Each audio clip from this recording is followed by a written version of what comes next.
ఈ క్రోధినామ సంవత్సరంలో భాద్రపద మాసంలో వస్తున్నటువంటి పౌర్ణమి రోజు రాబోయే చంద్రగ్రహణం గురించి అమ్మని అడిగి తెలుసుకునే ప్రయత్నం చేద్దాం.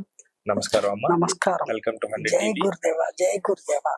క్రోధినామ సంవత్సరంలో రాబోతున్నటువంటి భాద్రపద మాసం అది కూడా.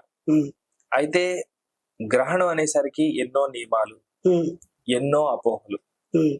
అసలు ఫస్ట్ మనకి మైండ్ లోకి వచ్చేది ఏంటంటే ఏ రోజు, దాని గురించి మీ మాటల్లో తెలుసుకోవాలని మా ప్రేక్షకులు. ఈ సంవత్సరం 2024లో వచ్చేటువంటి గ్రహణాలు అన్నీ కూడా పాక్షికంగానే ఉంటాయి. సంపూర్ణ గ్రహణాలు ఏవి కూడా మనకి ఇక మీదట వచ్చే ఆస్కారం లేదు. ఇప్పటి నుంచి డిసెంబర్ దాకా అన్నీ కూడా ఇతర దేశాల్లోనే వాటి యొక్క చూసే అవకాశం కానీ ప్రభావం కానీ ఎక్కువగా ఉంటుంది. మన భారతదేశంలో పాక్షికంగా మాత్రమే దాని యొక్క దర్శించే అవకాశం కానీ లేదా ప్రభావం కానీ ఉండేటువంటి పరిస్థితులు ఉన్నాయి. అయితే ఈ భాద్రపద మాసంలో వచ్చేటువంటి పౌర్ణమి రోజున అంటే 18వ తారీఖు మన కాలమానం ప్రకారము మనకి 18th సెప్టెంబర్ 18వ తారీఖు ఓకే ఈ నెలలో వచ్చేటువంటి చంద్రగ్రహణం ఏదైతే ఉందో అది పాక్షికమైనటువంటి చంద్రగ్రహణము మాత్రమే. ఎవ్వరూ కూడా భయభ్రాంతులకు లోనవ్వాల్సిన అవసరం లేదండి. కాకపోతే చంద్రుడు, సూర్యుడు ఇత్యాది గ్రహాలన్నీ ఆకాశంలో ఉంటాయి. అంచేత మనకి వాటి యొక్క ప్రభావము ఈ భూమి మీద ఉండేటువంటి సర్వ ప్రాణులకి కూడా దాని యొక్క ఎఫెక్ట్ ఉంటుంది. దాని యొక్క ఫలితము ఎంత మేరకు ఉంటుంది అనేది మాత్రమే ఇప్పుడు మనము మాట్లాడుకోబోతున్నాం.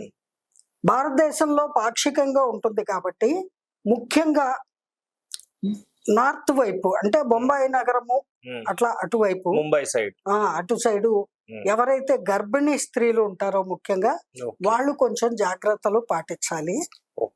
ఇకపోతే యథావిధిగా నియమ నిష్టలతోటి గ్రహణ సమయంలో ధ్యానం చేసేవాళ్ళు, పట్టు విడుపు స్నానాలు చేసేవాళ్ళు, అలాగే గ్రహణ సమయంలో పాటించవలసినటువంటి విధి విధానాలు కొన్ని ఉంటాయి కదా, వాటిని ఆ నియమాల్ని పాటించదలుచుకున్న వాళ్ళు, పాటించగలిగే వాళ్ళు పాటిస్తే మంచిది.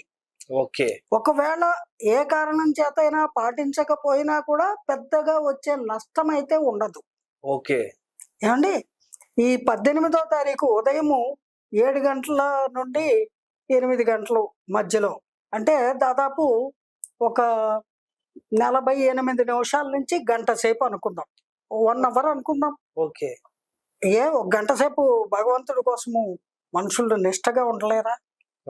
వాళ్ళ కోసమే, దేవుడి కోసము అయినా ఉండొచ్చు, లేదా వాళ్ళ కోసము వాళ్ళైనా నియమాలు పాటించవచ్చు. పెద్ద సమయం కూడా ఏం కాదు కాబట్టి అంచేత ముఖ్యంగా గర్భిణీ స్త్రీలు, అది కూడా బొంబాయి వైపు ఉండేటువంటి వాళ్ళు, నార్త్ సైడ్ ఉండేటువంటి వాళ్ళు, ఎందుకంటే అక్కడ కనిపించే ఆస్కారము కొంత ఉందండి. ఆ పాక్షిక చంద్రగ్రహణము కనపడే అవకాశము కొద్దిగా ఉంది. అంటే రేసు అక్కడ అంతే అంతే అంతే అంతే. అక్కడ సముద్రం కూడా ఉంది కదా, ప్లస్ పౌర్ణమి. అంచేత అక్కడ ఉన్న వాళ్ళు కొంచెం పాటిస్తే మంచిది. ఎక్కడ ఉన్న వాళ్ళైనా సరే భూమి మీద ఉన్నటువంటి సకల మానవాళి కూడా వాళ్ళ శ్రేయస్సు వాళ్ళు కోరుకునే వాళ్ళు అయితే ఇటువంటి న్యాచురల్ కెలామిటీస్, చంద్రగ్రహణాలు గాని, సునామీలు గాని, వరదలు గాని, తుఫాన్లు గాని ఏమైనా వస్తే ఎవడి జాగ్రత్తలో వాడు ఉంటాడు కదా, ఉండాలి కదా. అలాగే గ్రహణ సమయంలో కూడా కొన్ని నియమాలు, కొన్ని పద్ధతులు పాటించటం అనేటువంటిది అన్ని విధాల శ్రేయస్కరం. ఇకపోతే ముఖ్యంగా ఎక్కడ వస్తుంది అంటే ఆస్ట్రేలియా, అటువైపు అమెరికా, నార్త్ అమెరికా ఆ ప్రాంతాల్లో సంపూర్ణ చంద్రగ్రహణము వాళ్ళు దర్శించే అవకాశం ఉంది. క్లియర్ గా కనిపిస్తుంది, అక్కడ కనపడుతుంది.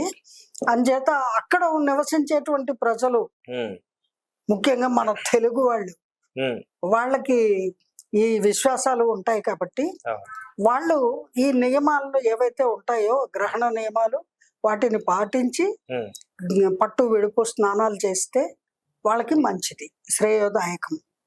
ఇకపోతే మొత్తము 12 రాసుల్లో 8 రాసుల వాళ్ళకి మాత్రము ఈ గ్రహణం యొక్క దుష్ఫలితాలు ఉండే అవకాశము ఉంది. అంత మాత్రాన కంగారు పడక్కర్లేదు.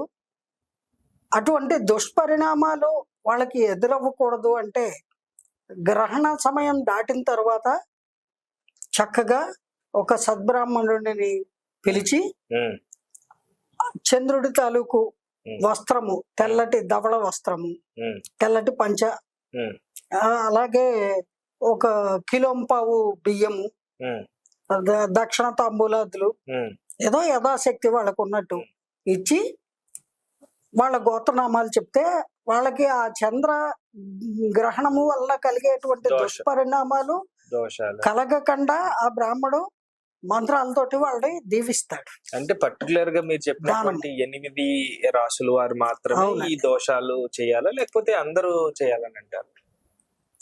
అందరూ చేస్తే చాలా మంచిది. ఈ 8 రాసులు వాళ్ళు ఎవరు? ప్రధానంగా కుంభ, మీన, మేష, మిథున, కర్కాటక, సింహ, కన్య, ఇలా కొన్ని, వృశ్చిక, ఈ రాసుల వాళ్ళు వీళ్ళు చేయాలి.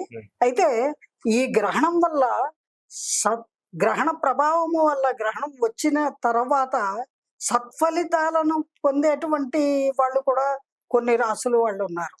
సింహరాశి, తులారాశి, మకర రాశి, ఇలాగా కొన్ని రాసుల వాళ్ళకి మేలు కలుగుతుంది, సర్వ విధాల మేలు కలుగుతుంది.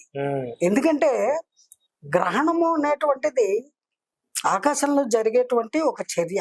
ఒక గ్రహానికి మధ్యలో అవి రెండు ఇలా క్రాస్ అవుతున్నప్పుడు కాసేపు చంద్రుడు కనబడ్డు, మనకి చంద్రకాంతి కనబడదు. ఆ తర్వాత ఆ గ్రహం అలా పక్కకి వెళ్ళిపోయిన తర్వాత గ్రహాలు తమ చుట్టూ తాము తిరుగుతూ ఇతర గ్రహాల చుట్టూ తిరుగుతాయి అనేది మనకి తెలిసిన విషయమే కదా. దాన్ని గ్రహణం అంటారు. అయితే గ్రహణాన్ని చెడుగా భావించకూడదండి. గ్రహణాలు అనేటువంటివి ప్రకృతిలో సర్వసాధారణంగా భగవత్ సృష్టిలో జరిగేటువంటి చర్యలు. భూమి తన చుట్టూ తాను తిరుగుతూ సూర్యుడి చుట్టూ తిరుగుతుంది. మనం రోజు కదులుతుందో లేదో చూస్తామా? ఎత్తుకేకి వచ్చినప్పుడు తెలుస్తుంది మనకి ప్లేట్లెట్స్ కదిలయ్యే అని. కానీ భూమి తిరుగుతూ ఉంటుంది సిద్ధాంతం ప్రకారం. అలాగే ఈ పైన ఆకాశంలో కూడా ఆ గ్రహాలు సంచరిస్తూ ఉంటాయి. ఆ సంచారంలో జరిగిన చిన్న డిస్టర్బెన్స్ ఏదైతే ఉంటుందో, అంటే ఏమీలా ఒక రాహు కేతు ఏదో ఇంకో గ్రహం దానికి అడ్డం వస్తుంది చంద్రుడికి లేదా సూర్యుడికి. సూర్యుడికి వచ్చినప్పుడు సూర్యగ్రహణం అంటారు, చంద్రుడికి వచ్చినప్పుడు చంద్రగ్రహణం అంటారు.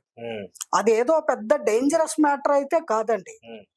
కానీ అలా వచ్చినప్పుడు వాటి యొక్క కాంతిని మనము చంద్రకాంతిని సూర్యకాంతిని బేస్ చేసుకొని సర్వ జీవాలు జీవిస్తాయి కదా.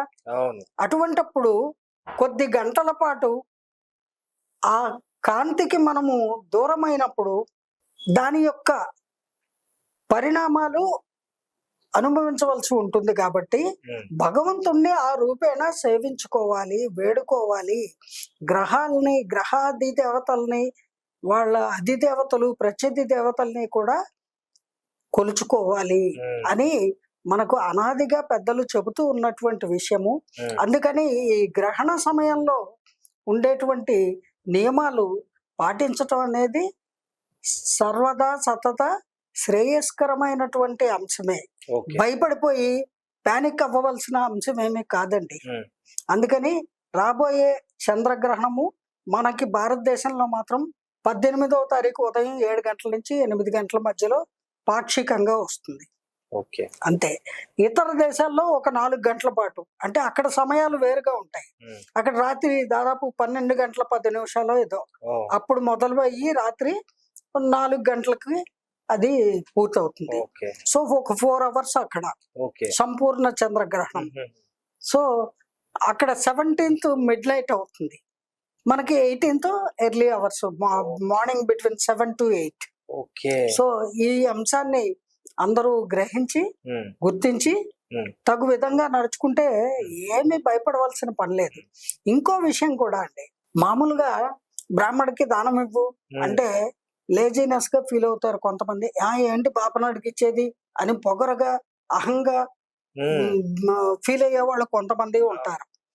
కనీసం ఇటువంటి సందర్భాల్లో అయినా ఒక సద్బ్రాహ్మణుడికి భూసురోత్తముడు అంటే ఎవరు, భూమి మీద సూర్యుడు దేవుడు ఎవరు, సద్బ్రాహ్మణుడు. అంచేత ఒక బ్రాహ్మణుడు ఇంటికి రాకపోయినా కనీసం ఏదైనా దేవాలయానికి వెళ్ళి, శివాలయము విష్ణువాలయము, అక్కడ బ్రాహ్మణులు ఉంటారు కదా పురోహితులు, అక్కడ ఉన్న అర్చక స్వామికో ఎవరికో ఇచ్చి దానము అక్కడ ఉన్న దేవుడికి నమస్కరించుకొని వస్తే చాలా మంచిది. అలాగే పట్టు విడుపు స్నానాలు చేసి తమకు ఉన్నటువంటి ఇష్ట దైవము ఎవరైతే ఉంటారో ఆ ఇష్ట దైవాన్ని ధ్యానించడం కూడా చాలా శ్రేష్టమైనటువంటి పని.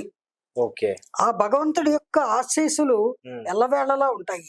ప్రత్యేకించి గ్రహణ సమయంలో ఎవరైతే ధ్యానం చేస్తారో అది ఒకసారి జపము చేస్తే 1,00,000 సార్లు చేసిన ఫలితము లభిస్తుంది. అందుకని భగవన్నామాన్ని జపించటం అనేటువంటిది గ్రహణ సమయంలో చాలా ఉత్కృష్టమైన కార్యక్రమము. అది చేయగలిగిన వారందరూ చేస్తే వాళ్ళకి మేలు కలుగుతుంది. ఇంకొక ప్రశ్న అమ్మా, అడగండి. ఈ గ్రహణం యాక్చువల్ గా పౌర్ణమి ప్లస్ చంద్రగ్రహణం సమయంలో ఏ దేవి దేవతలు ఆరాధన మంచిది? అంటే ఏమన్నా పర్టికులర్ గా ఒక దేవి దేవత మనం చూడాలా, లేకపోతే ఏ రాశులకు సంబంధించిన వాళ్ళు వాళ్ళ, లేకపోతే ఎవరి ఇష్ట దైవం వాళ్ళు చూడాలి? ఇష్ట దైవాన్ని కొలుచుకోవడమేనండి, ఏ దేవి దేవత అని కాదు. ఇప్పుడు చంద్రుడు మాతృస్థానాధిపతి, చంద్రుడు మనఃకారకుడు. మనసులో ఏ విధమైనటువంటి చికాకులు ఇబ్బందులు ఉండకుండా తల్లికి ఆరోగ్యము బాగుండాలి అని, అలాగే చంద్రుడి దశ జరుగుతున్న వాళ్ళు, అలాగే చంద్రుడి యొక్క రాశిలో గాని లగ్నంలో గాని పుట్టిన వాళ్ళు, వీళ్ళందరూ కూడా చంద్రుడి యొక్క నక్షత్రంలో పుట్టిన వాళ్ళు. అంటే కర్కాటక రాశిలో రోహిణి, హస్త, శ్రవణం, ఇలా కొన్ని నక్షత్రాలు ఉంటాయి, చంద్ర నక్షత్రాలు. ఆ నక్షత్రాల్లో పుట్టిన వాళ్ళు కానీ వాళ్ళు చంద్రగ్రహణం వచ్చినప్పుడు ఈ నియమాలు పాటించటము, అలాగే దానం ధర్మం చేయడము వాళ్ళకి సర్వ విధాల శ్రేయోదాయకం. థ్యాంక్ యూ సో మచ్ అమ్మా.